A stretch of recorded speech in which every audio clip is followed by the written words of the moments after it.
My brother stared at me across the mahogany table in our late father's study, his eyes cold as stone, and told me the cabin I'd just inherited was a rotting dump that wouldn't fetch $5,000 at auction. But what he didn't know, what none of them knew, was that the rusted key clutched in my trembling hand would unlock a room sealed for 30 years. And inside that room was proof my father hadn't just been murdered, he'd been erased. The reading of the will happened 3 days after we buried him. I sat in the leather chair I used to spin in as a kid, back when Dad would laugh and tell me stories about the mountains. Now the room smelled like my stepmother's perfume. Sharp, expensive, territorial. She sat beside my half-brother Marcus, both of them dressed like they were attending a gala, not dividing up a dead man's life. The lawyer, a thin man with wireframe glasses, cleared his throat. To my daughter Claire, I leave the original family cabin on Whitmore Ridge, along with the surrounding 4 acres and all contents therein. Marcus snorted. My stepmother, Diane, didn't even blink. To my wife Diane and my son Marcus, I leave the house, the investment portfolio, the lake property, and all business holdings. I felt the air shift. Diane's mouth curved into something that wasn't quite a smile. That's it. Marcus leaned forward. She gets the shack and we get everything else? The lawyer hesitated. Those are your father's wishes. I tried to speak, but my throat was tight. Dad had been sick for 8 months. I'd visited every day. Marcus had shown up twice. Diane had controlled every visitor, every medication, every conversation. And now this. Claire. Diane's voice was silk over iron. I think it's best if you vacate the house by the weekend. Marcus will be moving into your father's office, and we'll need the space. This is my home. Marcus corrected. Dad made his choice. You got your inheritance. A cabin that's been abandoned for 30 years. Not my problem. He stood, adjusting his cufflinks. If you're smart, you'll sell it to a developer and move on. Otherwise, you're on your own. I looked at the lawyer, desperate. He glanced away. That night, I packed everything I owned into my car. Diane had already changed the locks. She handed me a plastic bag through the barely cracked door. Inside was a single rusted key on a fraying piece of twine and a note in my father's shaky handwriting. For the door, that matters. I didn't understand. I didn't understand any of it. The drive to Whitmore Ridge took 4 hours, winding up into the mountains where cell service died and the pines pressed him like walls. I had $300 in my account, half a tank of gas, and no plan beyond survival. The last time I'd been to the cabin, I was 7. I remember my mother there, laughing, hanging laundry on a line. She died a year later. Dad remarried fast. Too fast. The road turned to gravel, then to dirt. My car stuttered over ruts and roots. When I finally reached the clearing, my stomach dropped. The cabin looked like it had been gutted by time itself. The porch sagged, the windows were black with grime, and half the roof had caved in on the left side.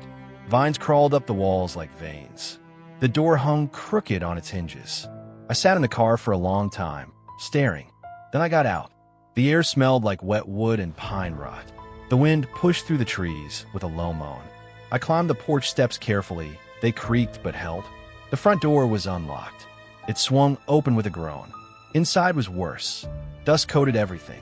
Furniture was overturned. There were animal droppings in the corners and a gaping hole in the ceiling where rain had poured in for years. The floorboards were warped and soft in places. I stood in the center of what used to be the living room and felt the weight of it all crushed down. My father had left me this. A ruin. A joke. A final insult. I pulled out my phone. No signal. Of course. I dragged my suitcase inside and set up a sleeping bag in the driest corner I could find. That first night, I barely slept. Every creak sounded like footsteps. Every gust of wind sounded like whispers. In the morning, I walked into town. Whitmore was barely a town, a gas station, a diner, a hardware store, and a post office that doubled as a bar. The locals stared at me like I was a ghost. I bought a broom, trash bags, a flashlight, and some canned food.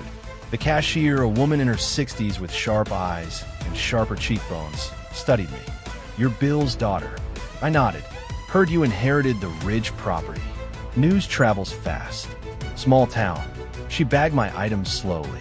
"Your father was a good man." Before what?" She didn't answer. just handed me the receipt. I spent the next week cleaning, sweeping out debris, hauling rotted furniture into a pile outside, patching the roof with a tarp I found in the shed. My hands blistered. My back ached.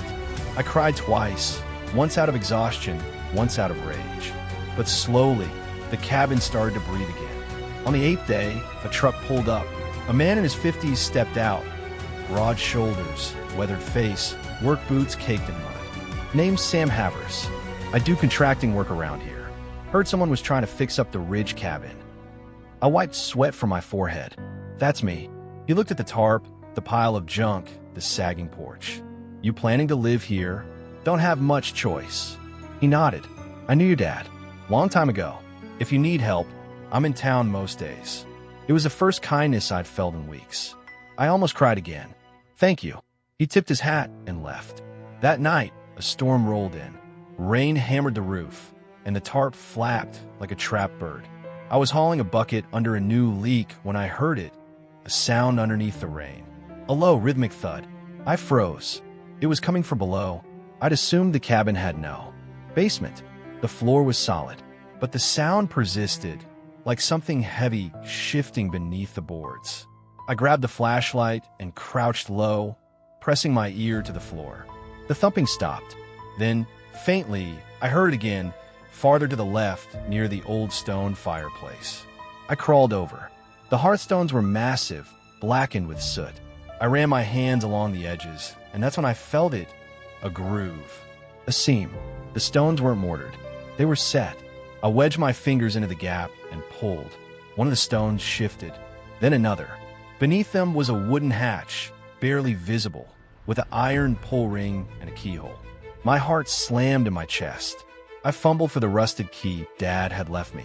My hand was shaking so hard I almost dropped it. I slid it into the lock. It resisted, then turned with a grinding click. The hatch lifted. Cold air rushed up, stale and old. Below was a ladder, descending into darkness. I should have waited.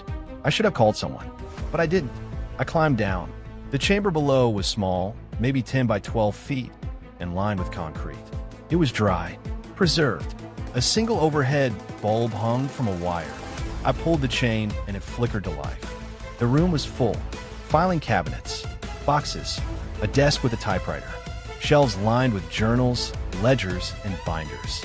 And on the far wall, a corkboard covered in photographs, maps, and newspaper clippings, all connected with red string. I stepped closer, my breath shallow. The photos were of my father, younger, smiling, standing beside men in suits. Some of the faces I recognized, politicians, businessmen. One photo showed my father shaking hands with a man I knew, Senator Paul Trent, who died in a car crash 12 years ago. But it was the documents that made my blood run cold. Bank statements, wire transfers, shell companies, millions of dollars moving through accounts tied to names I'd never heard. And then I found the letter. It was addressed to me. Claire, asterisk if you're reading this. I'm gone. I'm sorry I couldn't tell you in person. I'm sorry for so much. But you need to know the truth, asterisk. Asterisk 30 years ago, I worked as an auditor for a development firm called Creston Holdings.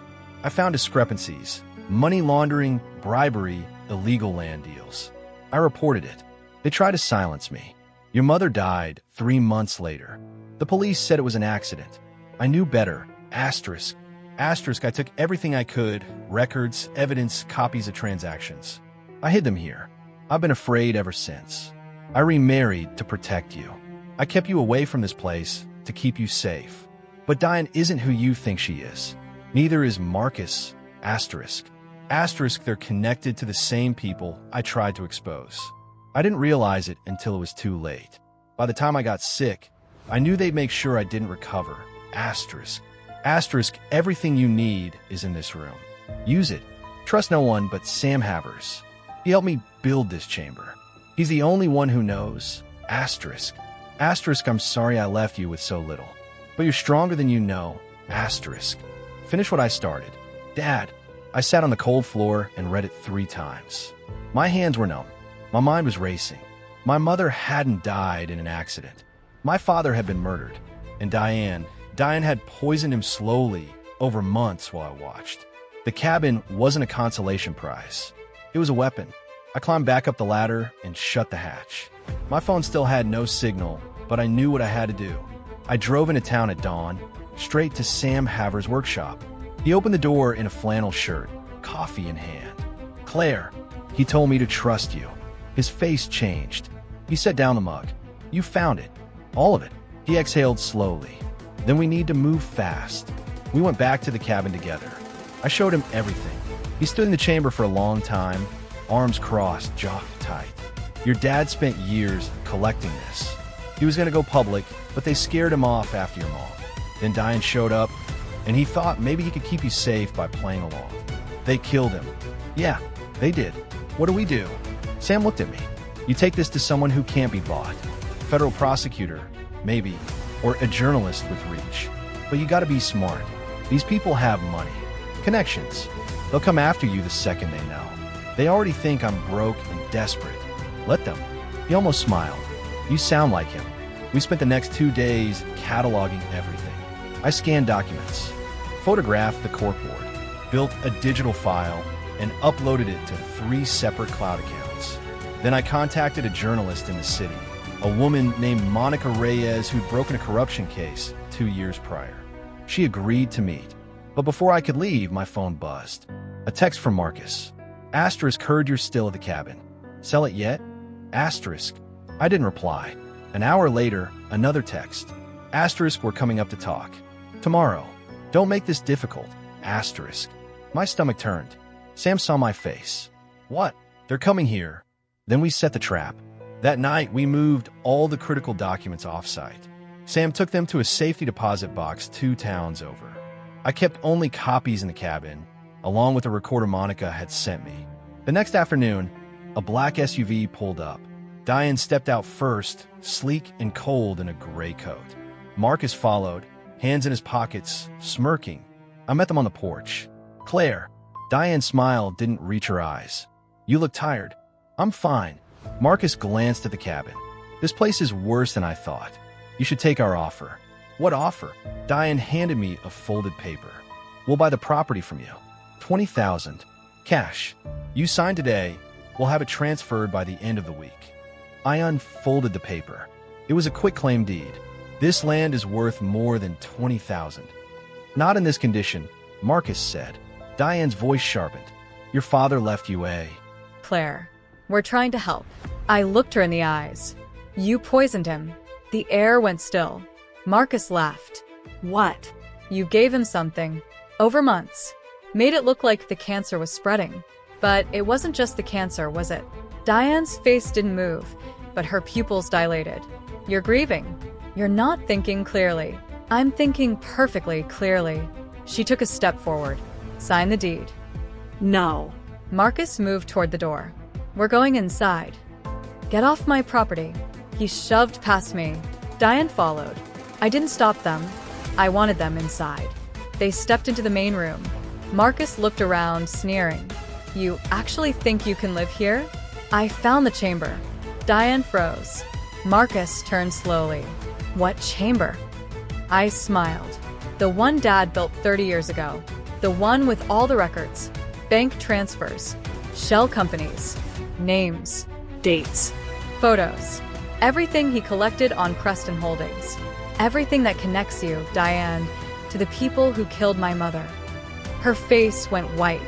Marcus moved fast, grabbing my arm. "Where is it?" "Safe. Copied. Uploaded. And if anything happens to me, it goes to the FBI, the state attorney, and every major news outlet in the country." Diane's voice was ice. "You don't know what you're doing." "I know exactly what I'm doing." She pulled a phone from her coat. "Then you've made a mistake." I heard boots on the porch. 2 men stepped inside. Big, blank-faced, hired muscle. Sam's voice crackled in my earbud. "I see them. Stay calm." I raised my hand slowly. "You really want to do this here? With witnesses?" Diane glanced at Marcus. He nodded. One of the men stepped toward me. That's when the cabin flooded with light. Headlights from 3 vehicles outside. Doors slammed. Voices shouted. "FBI. Hands where we can see them." Diane's face twisted. Marcus bolted for the back door, but agents were already there. The two hired men didn't even resist. Monica Reyes stepped inside with a federal agent named Carver. She looked at me, then at Diane. "We've been building a case on Creston Holdings for 18 months, Carver said.